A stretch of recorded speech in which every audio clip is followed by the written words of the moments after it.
Fala, gente, aqui é a Nana do Laboratório da Nana. E hoje, na nossa jornada juntos, nós vamos continuar o livro de Apocalipse, ouvindo os capítulos 10, 11 e 12. E após, eu vou compartilhar uma reflexão com vocês. Vamos lá?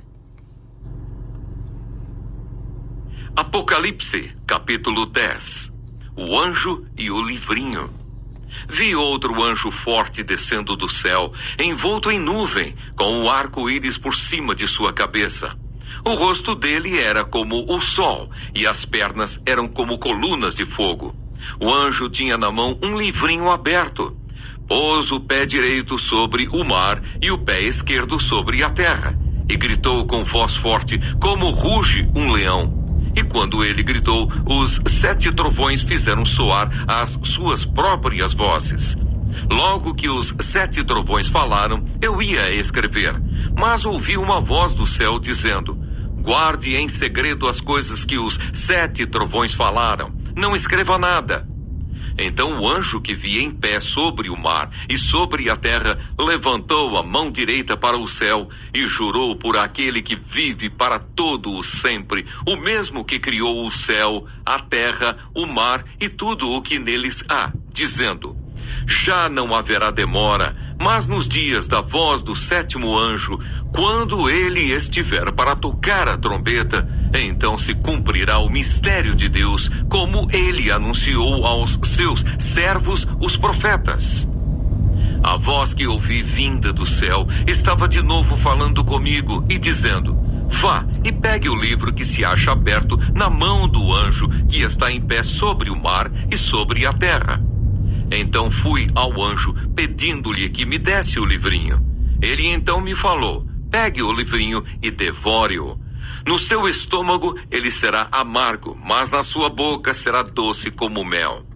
Peguei o livrinho da mão do anjo e o devorei. Na minha boca era doce como mel. Quando, porém, o comi, o meu estômago ficou amargo. Então me disseram: é necessário que você ainda profetize a respeito de muitos povos, nações, línguas e reis. Apocalipse, capítulo 11. As 2 testemunhas. Foi-me dado um caniço semelhante a uma vara, e também me foi dito: levante-se e vá medir o santuário de Deus, o altar, e os que adoram no santuário. Mas deixe de lado o átrio exterior do santuário e não o meça, porque esse átrio foi dado aos gentios, que por 42 meses pisarão a cidade santa. Darei autoridade às minhas 2 testemunhas para que profetizem durante 1260 dias, vestidas de pano de saco. São estas as 2 oliveiras e os 2 candelabros que estão em pé diante do Senhor da terra.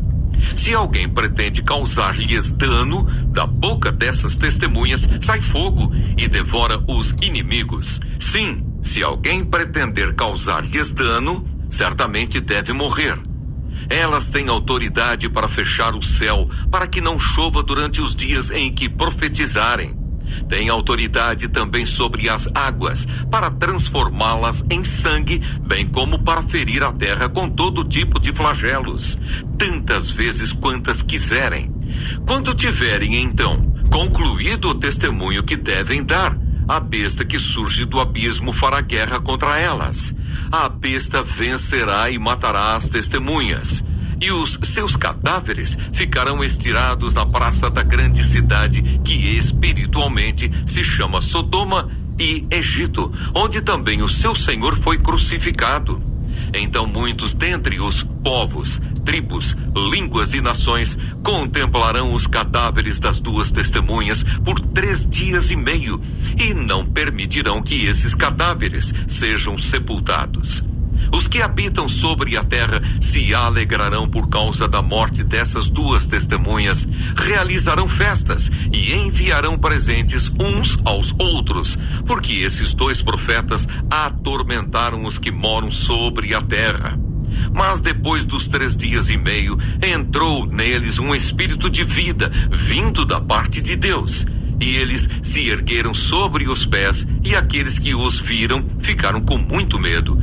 E as duas testemunhas ouviram uma voz forte vinda do céu, dizendo-lhes: subam para cá. E subiram ao céu numa nuvem, e os seus inimigos as contemplaram. Naquela hora houve grande terremoto e ruiu a 10ª parte da cidade. Nesse terremoto morreram 7.000 pessoas. As outras pessoas ficaram aterrorizadas e deram glória ao Deus do céu. Passou o segundo ai. Eis que sem demora vem o terceiro ai. A 7ª trombeta. O 7º anjo tocou a trombeta, e houve no céu vozes fortes dizendo: o reino do mundo se tornou de nosso Senhor e do seu Cristo, e ele reinará para todo o sempre. E os 24 anciãos que estavam sentados no seu trono diante de Deus, prostraram-se sobre o seu rosto e adoraram a Deus, dizendo: graças te damos, Senhor Deus Todo-Poderoso, que és e que eras, porque assumiste o teu grande poder e passaste a reinar. Na verdade, as nações se enfureceram, chegou, porém, a tua ira e o tempo determinado para serem julgados os mortos, para se dar o galardão aos teus servos, os profetas, aos santos e aos que temem o teu nome, tanto aos pequenos como aos grandes, e para destruíres os que destroem a terra. Abriu-se então o santuário de Deus, que se acha no céu, e foi vista a arca da sua aliança no seu santuário. E sobrevieram relâmpagos, vozes, trovões, terremoto e forte chuva de granizo. Apocalipse, capítulo 12. A mulher e o dragão. Viu-se grande sinal no céu: uma mulher vestida do sol, com a lua debaixo dos pés e uma coroa de 12 estrelas na cabeça. A mulher estava grávida e gritava com dores de parto, sofrendo tormentos para dar à luz.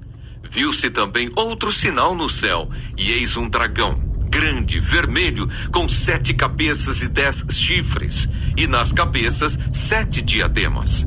A sua cauda arrastou a 1/3 parte das estrelas do céu, as quais lançou para a terra.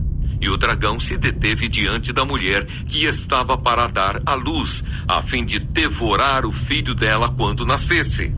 Ela deu à luz um filho homem, que há de governar todas as nações com cetro de ferro. E o filho da mulher foi arrebatado para junto de Deus e do seu trono.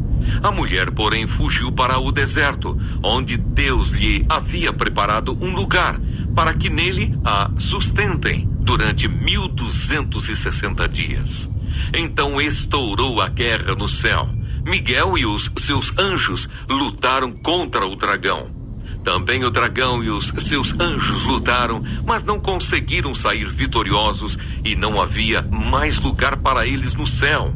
E foi expulso o grande dragão, a antiga serpente, que se chama Diabo e Satanás, o sedutor de todo o mundo. Ele foi atirado para a terra, e com ele os seus anjos. Então ouvi uma voz forte no céu proclamando: agora veio a salvação, o poder, o reino do nosso Deus e a autoridade do seu Cristo, pois foi expulso o acusador de nossos irmãos, o mesmo que os acusa de dia e de noite diante do nosso Deus. Eles o venceram por causa do sangue do Cordeiro e por causa da palavra do testemunho que deram, e mesmo diante da morte não amaram a própria vida. Por isso alegrem-se, ó céus, e vocês que neles habitam. Ai da terra e do mar, pois o diabo desceu até vocês, cheio de fúria, sabendo que pouco tempo lhe resta. Quando o dragão viu que tinha sido atirado para a terra, perseguiu a mulher que tinha dado à luz o filho homem. Mas foram dadas à mulher as 2 asas da grande águia, para que voasse para o deserto, para o seu lugar, aí onde é sustentada durante um tempo, tempos e metade de um tempo, fora do alcance da serpente. Então a serpente lançou da boca água como um rio atrás da mulher, a fim de fazer com que ela fosse arrastada pelas águas. A terra, porém, socorreu a mulher. abriu a sua boca e engoliu o rio que o dragão tinha lançado de sua boca. O dragão ficou irado com a mulher e foi travar guerra com o restante da descendência dela, ou seja, os que guardam os mandamentos de Deus e têm o testemunho de Jesus. E o dragão se pôs em pé sobre a areia do mar. Bom dia, gente! Hoje vamos refletir sobre os capítulos 10, 11 e 12 do livro de Apocalipse, que falam sobre a palavra de Deus que sustenta, o testemunho fiel em meio à oposição e a certeza da vitória do Senhor sobre todo o mal. Apocalipse capítulo 10. João vê um anjo poderoso com um livrinho aberto e recebe a ordem de comê-lo. O livro é doce na boca, mas amargo no estômago. Isso representa a palavra de Deus. Ela traz alegria, esperança e vida, mas também confronta, corrige e anuncia juízo. João é lembrado de que ainda precisa profetizar a muitos povos e nações. Aqui aprendemos que a palavra de Deus nos fortalece e nos envia. Nem sempre ela é confortável, mas sempre é necessária para cumprir o propósito do Senhor. Apocalipse capítulo 11. Aqui vemos as duas testemunhas que proclamam a verdade com poder, mesmo sendo perseguidas. Elas são mortas, mas Deus as ressuscita diante de todos. O capítulo termina com um louvor no céu, declarando que o reino do mundo passou a ser do Senhor e do seu Cristo. Aqui aprendemos que o testemunho fiel pode enfrentar oposição, rejeição e sofrimento, mas Deus sempre tem a última palavra. A fidelidade é recompensada. Apocalipse capítulo 12. Esse capítulo revela o conflito espiritual por trás da história. A luta entre Deus e Satanás. O dragão tenta destruir, enganar e acusar, mas é derrotado. O texto afirma que os fiéis o venceram pelo sangue do Cordeiro e pela palavra do testemunho. Mesmo sabendo que tem pouco tempo, o inimigo é limitado pelo poder de Deus. Aqui aprendemos que a vitória já foi conquistada por Cristo. Mesmo em meio à batalha espiritual, o povo de Deus vive debaixo da autoridade do Cordeiro. Refletindo sobre esses textos, Apocalipse 10 nos ensina que a palavra de Deus nos alimenta, nos confronta e nos envia para cumprir nossa missão. Apocalipse 11 nos mostra que o testemunho fiel permanece, mesmo diante da morte, porque Deus honra os que lhe são fiéis. E Apocalipse 12 nos lembra que a batalha espiritual é real, mas a vitória pertence ao Senhor e ao seu povo. Que hoje o nosso coração se alimente da palavra, permaneça fiel no testemunho e confie na vitória já conquistada por Cristo. Que vivamos com coragem, sabendo que fomos chamados para vencer pelo sangue do Cordeiro e pela palavra do nosso testemunho. Que vocês tenham um ótimo dia. O vídeo vai ficar disponível no YouTube, então lembrem de se inscrever no canal, de curtir o vídeo, de compartilhar. Fiquem com Deus e até a próxima. Tchau!